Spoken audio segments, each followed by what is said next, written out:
Siya nga po pala, tay. Kamusta po yung pag-uusap niyo ni Tito Joseph kahapon? Sabi niya po kasi sa akin, kapag tapos niya daw po mag-usap, babalik daw po siya dito. Kaya lang, hindi na po siya bumalik. Ano po bang nangyari? Oo, Vince. Nag-uusap nga kami. Kaya lang, nag-away kami ng Tito Joseph mo eh. Sino yan? Oh, di ba pinalis mo ako sa lugar mo kahapon? Bakit nandito ka? Tsaka di ba sabi mo, ayaw mo na ako maging kaibigan? Sep, pasensya ka na ha. Sa totoo lang, nagselos talaga ako eh. Kasi tayo na lang lagi yung magkasama ng anak ko. Kaya naisip ko na, baka kinukuha mo yung loob ng anak ko eh. Para makuha mo siya sa akin. Hindi mangyayari yun, Nad. Kasi hindi yun ang intention ko. Kaya gusto ko mapalapit kay Vince. Kasi parang pamangkin ko na yan. Dahil anak siya ng kaibigan ko. Anak mo siya. Pasensya ka na, Joseph ha. Nagkamali ako ng inaakala sa'yo. Tsaka sana, mabigyan pa ng chance yung pagiging magkaibigan natin. Sana pumayag si Nico o kaya si Isko. Na sa kanila muna ako makitira. Para naman magawa na yun yung mga plano niya. Nay, nag-usap na po ba kayo ni tatay? Hindi pa nak eh. Bakit? Ano bang dapat namin pag-usapan? Ay, Nay, si tatay na lang po yung tanongin niyo. Kala ko po kasi nag-usap na kayo eh.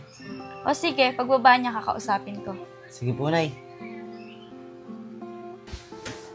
Oh, Vince, ang aga mo yata nagising. opo, tay. Hindi po kasi ako masyado nakatulog eh. Nay, ano po si tatay? Eh Nad, sabi kasi ng anak mo, may kailangan daw tayong pag-usapan. Ano ba yun? Oo. Dapat nga, kagabi ko pa sasabihin sa'yo eh. Kaya lang, maaga ka nakatulog. Di na kita yung nistorbo. Eh ano ba yun? Sabihin mo na sa akin. Vince, umusog ka muna saglit. Ganito kasi yun eh. Eh di ba, pumunta kami ni Vince sa bahay ni Joseph kahapon para humingi ako ng tawad sa kanya. Yun, okay naman. Napatawad naman ako ni Joseph. Kaya lang, may napag-usapan kami about sa anak niya. Yung anak niya kasi, walang modo eh. At wala rin galang. Eh, gusto ni parang Joseph na magbago yung anak niya. Eh, naisip ko kasi na gumawa ng paraan para madisiplina at matutong gumalang yung anak ni Joseph. Tsaka para na rin sa pagsasama nila mag-ama. Eh, paano mo gagawin yun? Eh, yun na nga, Juliet eh. Magagawa ko lang kasi yun kung doon ako titira kay parang Joseph. Yun ay kung papayagan mo ako. Oo naman. Kung para naman sa ikabubuti ng mag-ame, walang problema sa akin. Pero Nad, huwag mong sasaktan yung bata ah. Kasi masakit pa rin yun para kay Joseph. Oo naman, Juliet. Hindi ko magagawang saktan yung anak niya. Eh, kahit ako naman eh. Masasaktan ako kapag nakikita ko sinasaktan ng anak ko ng iba eh. Mabuti naman kung ganon. Sana Nad, magawa mo ng maayos yung dapat mong gawin. Enad? Enad? Enad? Oh, Nad, parang si Joseph na ata yun. Enad? Sandali lang, lalabasin ko muna. Sandali lang. Enad? Oh, Sep, hindi ka na pala. Tara, pasok ka muna. Tara, pasok ka. Juliet, andito na si parang Joseph. Ah, Nad, usap na muna kayo ni Joseph. Tataas muna kami ni Vince. Sep, taas na muna kami ah. Tara, Vince. Sige po, Nay. Sep, tara, upo tayo. Siya nga pala, Nad. Nasabi mo na ba kay Juliet yung plano natin? Oo, Sep, nakausap ko na siya kanina at pumayag naman siya. Mabuti naman, pumayag na siya. Kaso, ang problema natin, si Nico at si Isko. Papayag kaya sila na doon muna ako tumuloy sa kanila. Yun ang aasikasuhin natin ngayon, tol. Kaya mas maganda, pumunta tayo sa kanila para makausap na natin sila. O sige, Nad, puntahan na natin sila. Tara.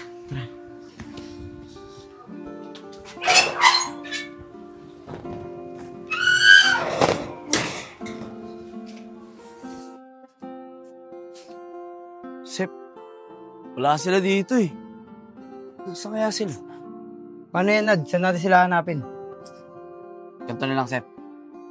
Subukan natin puntahan sila sa mga bahay nila. Doon sigurado, makikita natin sila. O sige, Nad, tara na. Tara. Sep, tara. Yung bahay nila. Nico? Nico? Uy! Nad! Joseph! Napasyal kayo! Eh, Nico, may sasabihin daw si Joseph eh. Sep, sabihin mo na. Eh, Nico, makikiusap sana kami sa'yo ni Enad na baka pwede ako makitira sa'yo kahit isang buwan lang.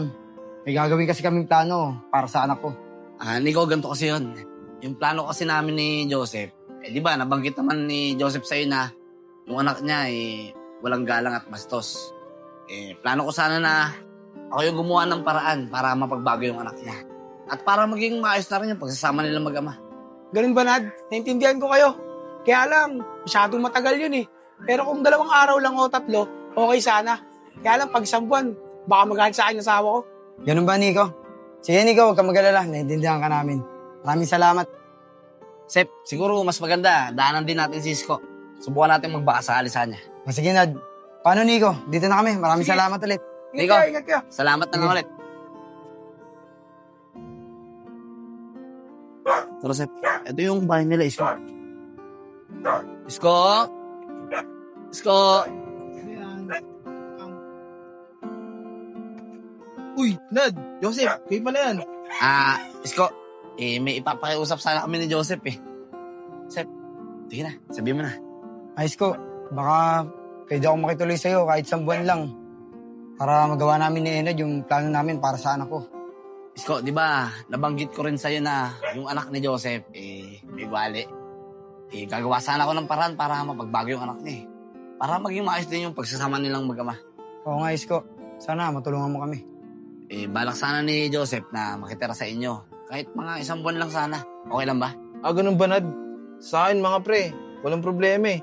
Pero hintayin niyo ako dyan. Tatanong ko muna kay tita. Sige, Isko, antayin ka namin. Oh, Isko, ano balita? Ano sabi ng tita mo? Nad, Joseph, pasensya na kayo ah. Hindi daw pwede. Kasi daw, 3 pamilya na kami dito. Masyado na daw masikip. Ganun ba, Isko? Sige, Isko, walang problema. Naintindihan ka namin. Anad, siguro mag-hotel na lang ako. Mag-hotel ka? Teka, ganito na lang kaya. Kung sa amin na lang, kakusapin yung asawa ko. Ay, Nad, hindi na. Kasi kung sa inyo ako titira, baka naman machismis pa kami ng asawa mo. Mas mahirap yun. Sabagay, tama ka nga, Joseph. Teka, kung mag-hotel ka, okay lang ba talaga sa'yo? Masisilip-silip mo ba yung anak mo nun? Oo, Nad, okay lang ako. Siguro, mapasyal na lang ako dito at may ikibalita sa'yo. Sige, ganoon na lang gawin natin. Sige, Nad, tara. Harap na tayo ng hotel. O paano, Isko? Dito muna kami, samahan ko ng Joseph. Dito na kami, Isko. Sige, Nad, Joseph. Pasensya na talaga kayo ah. Okay lang. lang yun. Tara, Nad. Sige.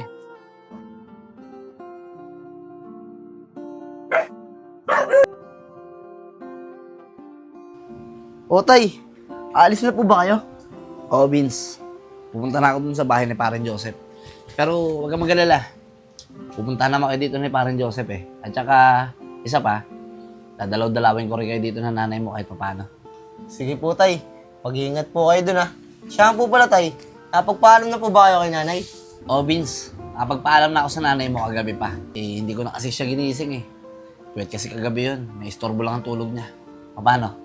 Mag-iingat kayo dito ng nanay mo ha. Alis na ako. Sige po tay, mag-iingat ka din po dun. Sige na. Pakabait ka ha. Opo, ingat po.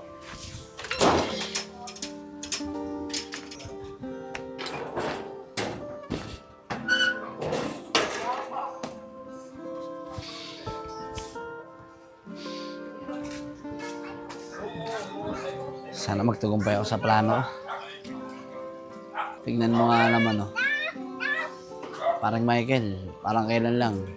Kasama ka namin tumambay sa kubo ng mga tropa. Pero ngayon, biglaan mo na lang kaming iniwan. Pero ayos lang yan, pare. Dahil nandiyan ka na, hindi ka na mahihirapan. At wala ka na mararamdaman kahit anong sakit. Tumalangit na wang yung kaluluwa. At bantayan mo rin sana kami. Pati na rin ang buong pamilya mo.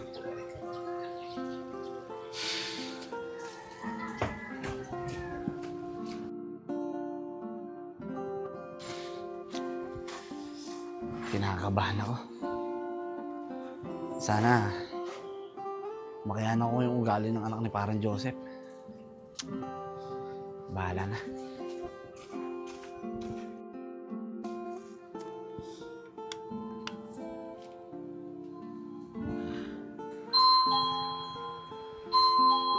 Parang ilad na ata yun.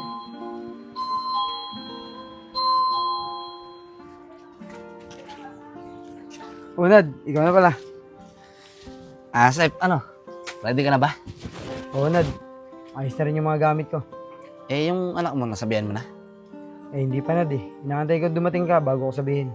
Tara, pasok na tayo sa loob. Sige, tara. Tara, parang yan, Nad. Pasok ka. Buka muna dyan. Salamat, pare. Ay, Enchong, siya nga pala. Aalis na muna ako. Uuwi muna ako ng probinsya, doon sa mga lola mo. May asikasuhin lang ako. At ito, si Tito Enad mo, siya na muna ang magbabantay sa'yo at titingin habang wala ako.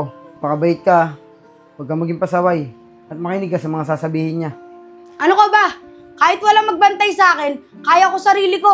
Bakit ba ang hilig mo magdesisyon para sa buhay ko? Kasi anak, ako pa rin ang tatay mo. Kaya ako pa rin ang masusunod at magsasabi kung ano ang dapat mong gawin. Pero hayaan mo, kapag malaki ka na at nasa hustong gulang ka na, hindi na kita pakikialaman. Gawin mo na kung anong gusto mong gawin. Pero ngayon bata ka pa, ako pa rin ang masusunod kung ano ang dapat mong gawin sa buhay mo. Sana naiintindihan mo yun. Sige na, umalis ka na. At sana, sa pag-alis mo, huwag ka nang bumalik para wala nang makikialam sa buhay ko. Sige Nad, alis na ako. Ikaw na bahala sa anak ko. Sige, Sep. Mag-ingat ka. Ako na bahala sa anak mo.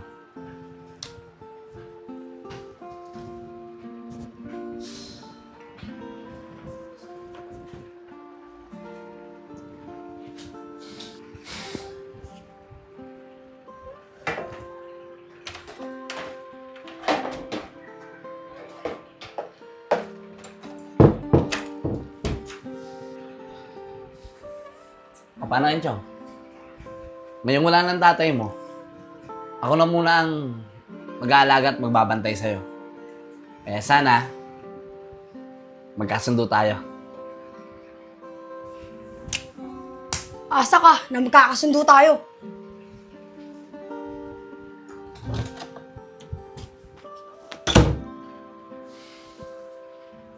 Tignan natin kung hanggang saan ang tigas ng ulo mo.